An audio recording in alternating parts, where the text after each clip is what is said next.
Hello, I'm Dr. Mani Akkineni, specialist in regenerative and integrative medicine at Akkineni Hospitals. Wishing you well. In this session, I'll highlight some important points. Please stay tuned and take notes. You know that old script we've all been handed for generations? The one that says getting older just means getting weaker, slower, and, well, inevitably sicker? It's basically a narrative of passive decline. But what if I told you that script is completely outdated? Toss it out. In today's explainer, we're going to explore the architecture of proactive longevity. We're diving deep into the science of how you can completely redefine the third act of your life. We are talking about shifting from merely surviving the passing years to actively engineering your physical and cognitive span. So, I want to ask you a very direct question right off the bat. How old are you really? And no, I don't mean the year printed on your passport or the fact that maybe your knees make a little popping sound when you stand up nowadays. I want you to think about your daily habits, your cellular energy levels, your physical resilience. There is a massive difference between what the calendar dictates and what your biology is actually doing. Right now, your daily choices are casting votes for the age your body feels. So, are you older or are you younger than your birth certificate claims? I absolutely love this quote from our source material. Aging is inevitable. How we age is substantially in our control. I really want you to let that sink in for a second. This is the ultimate paradigm shift. It takes us from a state of passive acceptance, just sitting back and watching the biological clock tick down, to a state of empowered, strategic action. You are the architect here, and the materials you use to build your future, they're completely up to you. Okay, let's dive into this by distinguishing between two very different approaches, aging medicine and geriatrics. Now, geriatrics is incredibly important, obviously, but it's fundamentally reactive. It manages the diseases of advanced old age after the damage has largely already been done. Aging medicine, however, that's a proactive framework. It intentionally targets folks who are still functionally well, typically right in their 50s and 60s. And why that specific window? Because that's exactly when cellular senescence and metabolic dysfunctions begin quietly compounding beneath the surface. The whole goal here is to intervene early, to preserve your function, halt the accumulation of disease, and maintain your independence well into your 80s and beyond. It's like building an impenetrable fortress long before the storm ever hits. Section 1. Deconstructing Aging Under the Hood. Let's start with a ticking countdown clock running inside all of us. 1%. After age 30, your muscle mass begins declining at roughly 1% per year. It's a process called sarcopenia, and actually this accelerates sharply after you hit 60. On top of that, connective tissues lose hydration, and bone density drops continuously, accelerating super dramatically for women in the first decade after menopause. But listen, sarcopenia isn't just about losing raw strength. Loss of muscle mass directly correlates to severe metabolic dysfunction. Skeletal muscle is your body's largest glucose sink. If you aren't actively strength training, your body is slowly dismantling its own structural and metabolic support system. And here's another key number for you, 2%. That is how much your basal metabolic rate drops every single decade starting from age 20. Right alongside this metabolic slowdown, you get reduced insulin sensitivity and a decline in critical hormones like growth hormone and testosterone. This 2% drop is exactly why the dietary habits that worked effortlessly for you in your 20s suddenly cause unexplained weight gain in your 40s. I know, it sounds a bit bleak, right? But hold on, because as we'll see, you have a massive say in how these numbers actually play out in your own tissues. Now, what's really interesting about this slide is how it shatters the myth of inevitable brain decline.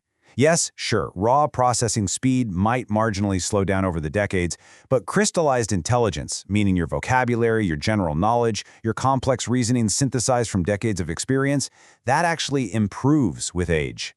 Even better, neuroplasticity, which is your brain's remarkable ability to physically wire new synaptic connections, continues throughout your entire life.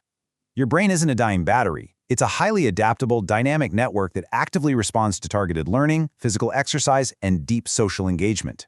When we map out our physiological systems, a stark contrast emerges between what is inevitable and what is completely modifiable. Take the cardiovascular system. Arterial stiffening and diminished cardiac reserve, those are universal baseline changes.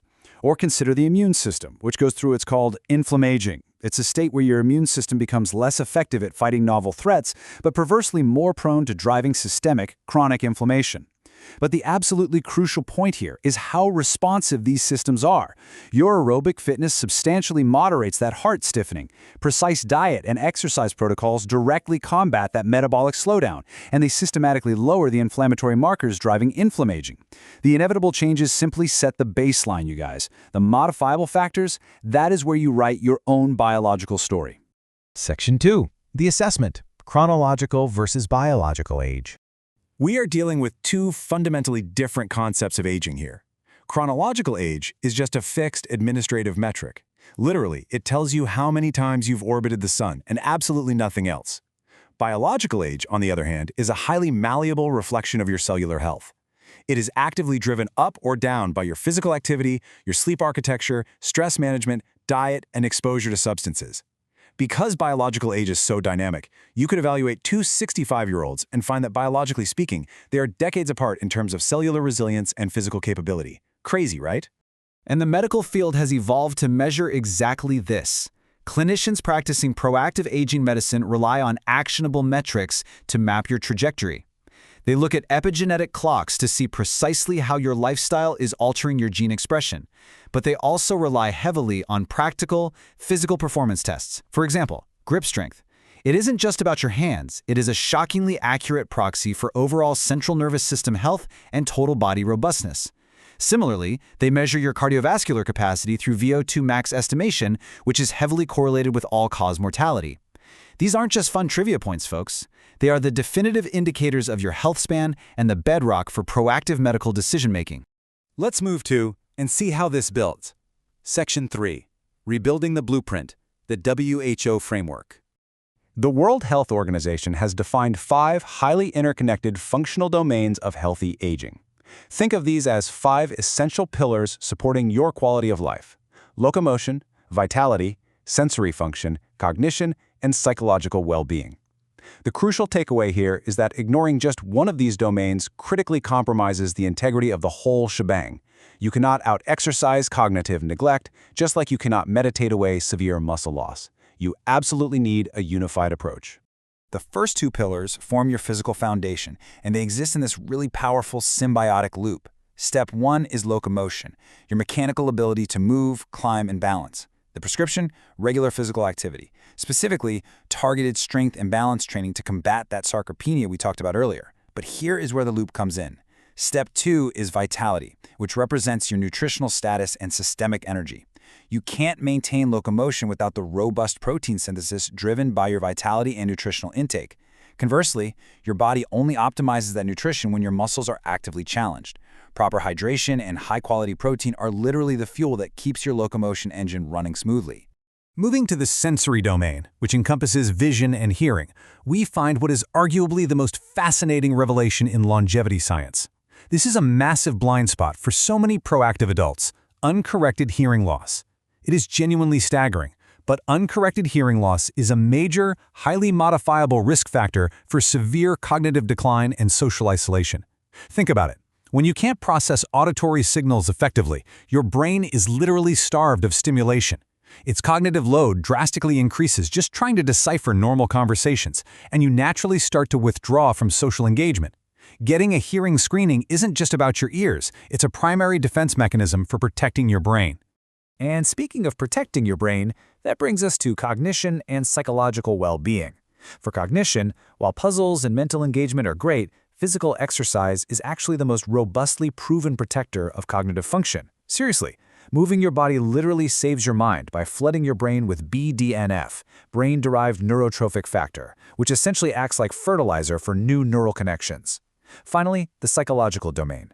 Resilience, mental health, and maintaining a profound sense of purpose are cultivated through meaningful activity and rich social connections. No matter how perfect your diet or your workout routine is, you simply cannot age successfully in isolation. When you synthesize all 5 of these domains, you construct an actionable blueprint for longevity. And this isn't just theory either. Forward-thinking institutions like Akkineni Hospitals are already heavily utilizing comprehensive functional assessments in their clinical practice. Getting your baseline metrics tested early, like right in your 50s and 60s, allows for the creation of a completely personalized, highly targeted intervention plan. It officially shifts your medical reality from passively waiting for systems to break down to proactively managing your physiological trajectory so you stay at your absolute peak for as long as humanly possible. We've covered some incredibly vital ground in this explainer today. From the underlying mechanisms of cellular aging to the immense, proven power you hold to actively engineer your own biological metrics. The clinical data is undeniable. Physical and cognitive decline does not have to be a steep, inevitable drop-off. You possess the metrics, the scientific framework, and the daily tools to build an incredibly robust and capable future. So I want to leave you with one final thought. Now that you know you have the absolute power to design it, what will your third act look like?